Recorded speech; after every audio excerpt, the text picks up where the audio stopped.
This chapter, we're going to focus on how we can retouch the skin. Now, a very common technique in retouching is to soften the skin in some way, and there's a bunch of different techniques and approaches that you can take to do that, and we'll talk about those things a little bit later on.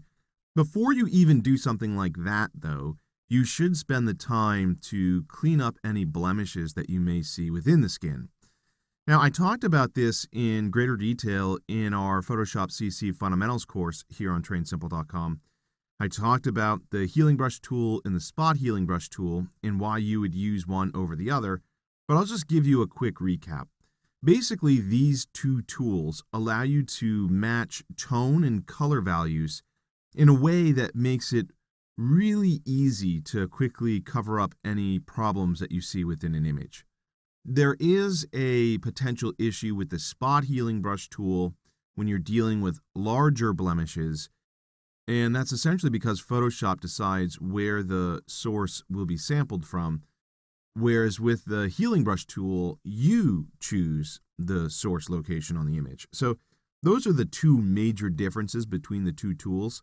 If you have small blemishes, the spot healing brush tool is going to be the fastest tool that you can use, and you're going to get great results with it. Go ahead and create a new layer, then come over to the Tools panel and select the Spot Healing Brush tool.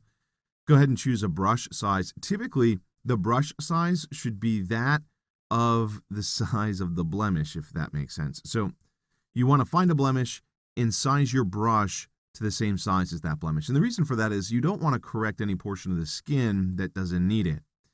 When you're using this tool, you want Content Aware selected. I talked about these other options in the previous course, but Content Aware will give you the best results in the majority of situations. And because we're working on layer 1 here, we want to make sure that Sample All Layers is selected.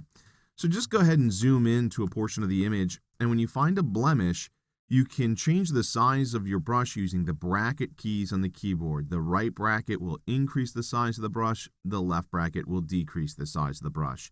Go ahead and size it to the size of the blemish, and all you have to do is click. And when you do, the blemish is gone. So you can go through this entire image and do that, and you're going to get great results.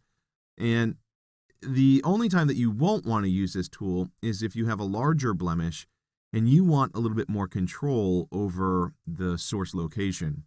So let's say, for example, I click in this area with the spot healing brush and I'm not happy with the result.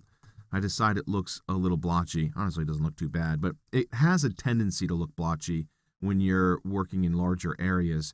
So if that's the case, you'll come over and choose the healing brush tool. The key takeaway here with this tool is you have to establish what the source area will be.